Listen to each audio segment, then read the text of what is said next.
para sa kupunan ng Ateneo. Adamson with May Makatuno setting, getting ready. Ito na po ang unang service natin para sa Season 11 of the Shakey's V-League. And we are underway. At malakas ka agad yung serve ni Ella De Jesus. Natin yung bago nating sahig dito. Ang kinang nga, napansin ko, nakakasilaw sa mata. Napashades tuloy si Barry kanina. Kanina nga, actually, si Denden Lazaro, she came in here, nakashades din siya. Attacking immediately, ito si Eliza Valdez, Pachari Sangmuang, sends up a sky ball. Ito ngayon, Ateneo, one more time. Gia Morado, quick set to Amy Homiro. Listana, keeping it alive. Here's Makatuno now, going to Sangmuang, tinapik lamang. Morente is there. Across now for Eliza. Eliza, kinapos ang kanyang tira. Last week, nag-champion kayo sa UAP ngayon, lumalaban na naman kayo. Halos walang pahinga yun exactly. Well, I think there would be a factor syempre ng pagod rin dito, no? Kahit na magano ka kabata, napapagod ka rin. That's right. And more so, I think na meron din yung pressure on the end of the Lady Eagles. Ayan na. Having just won a championship title, malaki ang expectation din syempre coming here to sa VE. Her first point of the game, makikita natin dito, sa ating replay, lusot sa dalawang blockers ng Adamson. Kiwi to serve. Alam mo, malaking bagay nung nilipat si Amy Homiro from the utility position to the middle blocker position. It really redefined yung championship campaign ng Ateneo. Here's Pao Soriano. Morente now across. Tinapik lamang ni Eliza. Makatuno. Cortel setting now for Pao Soriano. Two-handed dink. Eliza Valdez. Yan na! Two blockers para kay Eliza Valdez. Makulimlim sa labas. So siguro parating na yung bagyong baldo. So it is now Adamson 2, Valdez 2.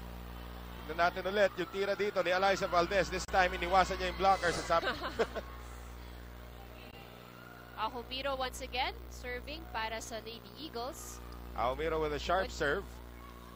Here's Makatuno now setting up Pachari Sangmuang. At sabi ni Pachari, hello Amy.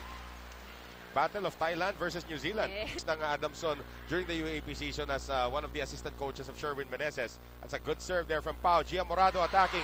Kept alive there by Makatuno. Free ball coming up from Pao Soriano. Morado now. Sends it over to Eliza. Mahabang nasa harap si Eliza pero that time hindi na naman nailusot ni Eliza yung kanyang. At handa na lang din ang blockers ng Lady Falcons. So 4-2 right now para sa kumpara ng Lady Falcons. Pao Soriano once again. Reception there by De Jesus and there's a swipe coming from Ariel Patnongon at tira ni Cortel, pumuntang Ortigas Avenue, napakalakas. Mga Lady Falcons. And now it will be, masasabi nilang the super setter. Ito si Gia Morado to put it in play. Morado, medyo kamoteng Adamson ngayon. Pachari Sangmuang at the service line. Pachari Sangmuang, the former captain of the Thai national team. Nasabi mo nga kanina, resident guest player na dito sa Pilipinas. That's a good tip there coming from Valdez. Better defense from Sheila Pineda. Nipads na volleyball player. Saka napakaliit pero taas ang lundag. Right. Sangmuang with the serve. Morado across now for Michelle Morente. Dug up there by May Makatuno. Setting now, ito si Cortel for Sheila Pineda. Great dig there by Lazaro. Patnongon and that's going to be a double touch. Kalamangan ng Lady Falcons has a lot to do with the free points given by the Lady Eagles. Well, dalawa doon, service errors. Yes. Dalawa hitting error kay Eliza. Well, no hitting error that time. Yan ang maganda sa atin ngayon. Nagro-rotate na ng pwesto yung kanilang mga players. I mean, Eliza, you see her in the open now. Galing dito sa utility spot. Bomba. And now Eliza Valdez will serve. Kanina na warm-up pa lang, humihiyaw na yung mga tao. Yes. Of course, lots of fans here for Valdez. That's gonna be a violation. Or hindi na pumasok yung tip dito ni Michelle May Makatuno. If it's Fun Family Pizza, it's gotta be Shakey's and it's League. Dito po sa GMA News TV. Noel Zarate, kasama po si Ivy Remulla. Maya-maya po maririnig natin yung tinig ni Miss Cavite. Si Ann Remulla nandito rin. Here's Morente now. Listana with a dig. They go to Cortel, the captain, at Cortel kinapos yung kanyang tira. Nagsistruggle in the middle ang Lady Eagles, but medyo kinapos ang konti. So your score is now 6-7, still in favor of the Lady Falcons. Shakey's V-League Season 11, where it all started. Oh, service ace there coming from Eliza Valdez, and we are tied at 7. Good floater from Eliza. You would actually think na talagang palabas na yung bola. Well, Axel is the official outfitter of the Shakey's V-League. And Eliza one more time. Better reception there from Sang Muang. Quick step, my lead pot. Putting it away. FEU naman kontra San Sebastian sa ating second game. Hello, Miss Cavite. Ann Remulla. Thank you, Noel. Kanina nagtanong kayo ng isang napaka-importanting tanong kung pagod ba ang parehong koponan coming from the recently concluded UAAP season. At nakausap ko yung parehong coaches. Ang sabi nga niya, nakapagpahinga naman daw ang kanyang team because they had to focus on the role as students to finish the semester with their final exam. So ang naging problema nila ngayon, they actually lack training after the end of the season. Now, ang newly crowned UAAP champs are still on a high from their recent... Adamson, who failed in their UAAP mission, Coach Sherwin said their spirits are still on a high, especially those who are playing on their last year. Noel and Ivy? And those playing on their last year, of course, this lady, Sheila Pineda. Kasama po dyan, itong si Maine Makatuno, pati na rin si Mayat Zapata. And there's another kill. This time, pakita mo yung itsura ni Ella, parang, uy, parang hindi siya natuwa masyado sa last attack na yun. Parang maganda yung reaction ni Ella De Jesus, para siya nakadunk. Diba? Tingnan mo na, maganda tira. Maganda yung reaction niya talaga pagkatapos, parang, ooh, yun, ooh. It's like a dunk. Ateneo now with the lead, 9-8. And serving ngayon, Ariel Patnongon, who hardly makes any mistakes sa kanyang serve. Here, Sheila Pineda, kailangan niya tapikin. Ahomiro now for Eliza Valdez. Going to the other side, the elevator, turned back there by Paat. Walang kukuha, sabi ni Ella, ako na. Makatuno now. Combination play. Sheila Pineda with the point. Well, Sheila Pineda getting another score to tie things up at 9. Mylene Pat from Baguio City. Here's Morado. Uy, that's a delayed quick papunta rito kay Amy Ahomiro. Pineda, pumailang lang. Naharangan doon ni Ahomiro na block point for Kiwi. Si Amy Ahomiro dumaan sa kwarto natin kanina, nakita yung mga pagkain doon humingi. Binigyan ko naman. Gutom. Kaya lang marami sila nakapila. Ang Shakey's V-League Season 11, where it all started, is being shown on GMA News TV Monday to Friday. So 11-10 right now. Ateneo with a 1-point lead. Bangita to serve. Outside. Point goes to Adamson. So again, Sang Muang is what? 6 foot na I think open around spiker. 6. And of course, she's in her 30s already. Sheila Pineda, napalakas yung kanyang serve. So balik ang kalamangan dito ngayon sa Ateneo. Portel having a hard time para may angat ang mga atake. The scoring championship. So back-to-back scoring championships na para kay Eliza Valdez. I see very little orange spots na sa taas. Ibig sabihin talagang occupied. At kung may orange spot ka man nakikita, malamang nag-CR lang yan. Bumili na Shakey's Pizza dun sa labas. Here is Eliza Valdez with the dink. Kept alive by Makatuno. Pineda setting now for Pachari. Sang Muang, cross-court hit. Nothing Lazaro could do about that. So their last year para sa kupunan ng Adamson University. Good serve. Morado. Iniangat para dito kay Eliza Listana. Nauna lundag sa talon. Kiwi to serve. Nice sharp serve there coming from Ahomiro. Listana, to whom it may concern, no response. Yun, where it all started. Kasi alam mo, marami nagkakredit sa mga iba-ibang entities sa pag-usbong daw ng volleyball. Yes. Pero alam naman natin yung katotohanan dito, Ivy, and we want to share that to everybody. It all started here in the Shakey's V-League 11 seasons ago. Right, so it gave actually opportunity to a lot of the players. Yung mga hindi na nag-aaral, Yes. right out of college. So Shakey's really gave them an opportunity to be able to play again, showcase their talents, Kasi karamihan before, right out of college, karamihan sa kanila tumitigil na eh. Right. Wala nang avenues to play. Ayun, gumawa na sariling avenue doon si Eliza Valdez like a bulldozer against the defense of Mylene Paat. Once again, makikita natin, adjust yung depensa ng Adamson. Too late, the hero, si Sang Muang sa Paat. Point, of course, to the setter. Yep, Gia Morado is Yes. now serving. Listana, Makatuno, Paat on the stretch.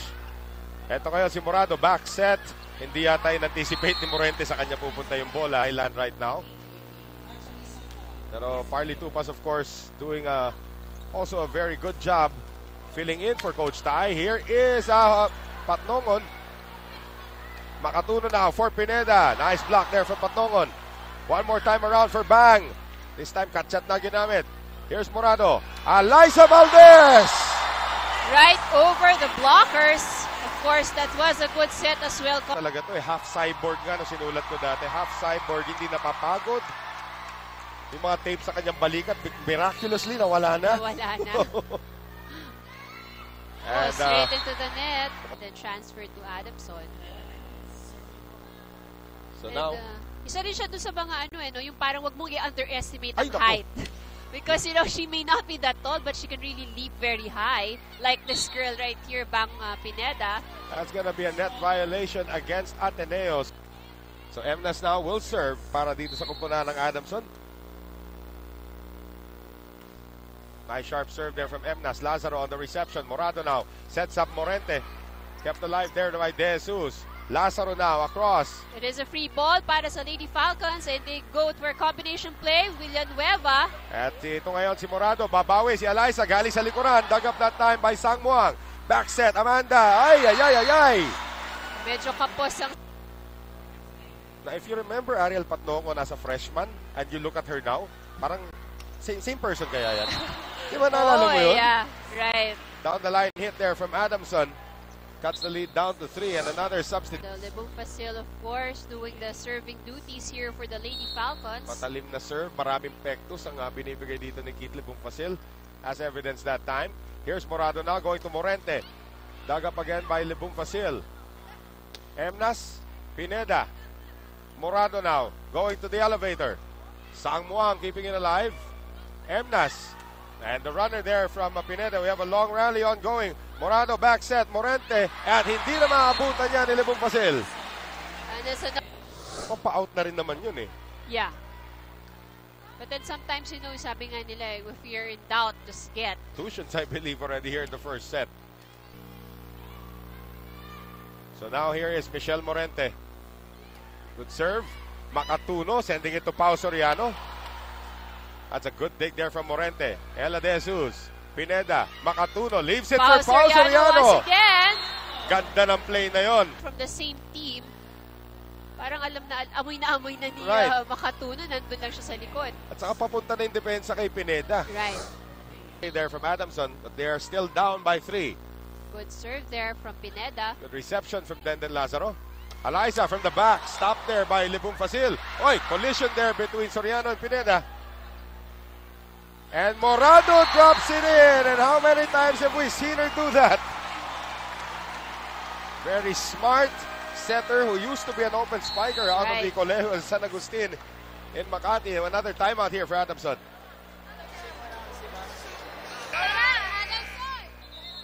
Again, pag walang receive, which is strange, Pagdating sa mga reception talaga, yung Adamson is one of the best receiving teams I know of. Let's take a look at this last play once again. Kita mo, bentang-benta yung setup. Nagbanggaan pa. Pati si Ahumiro, kala niya kanya yung bola. But na-fake din siya. Oo. At yung nakikita mo na talagang expected pati ng spiker na talagang papaluin niya ang bola. Here is the quick now to Pao Soriano. And how many times have we seen her do that? From being mentioned in the same breath as Rhea Di Maculangan, Ruby De Leon, and Tina Salak. Some of the great setters. Tumatangkad pa yan. She's about what? Mga 5'8 na siguro siya ngayon. Here's Eliza Valdez, who's about 5'9. Uses the net to get that. Yung ngiti niya hindi talaga nawawala. Yes. Sinulat ko yun dati, whether they're down by 9 or up by 9, isa pa rin ang itsura ng ngiti. But they're up by 4 right now. So reason to smile for Eliza Valdez and the rest of the Lady Eagles. Eto ngayon si Amy Ahumiro. Dumaan muna sa net. And so far, the Lady Falcons have, I don't think this is the usual. The usual movement that we see from them. Medyo mabagal pang galaw nila nitong first set. Good reception there by Lebong Fasil. Off the block. Here is Morente now. Going to Eliza. Eliza, pinadaan sa dalawa.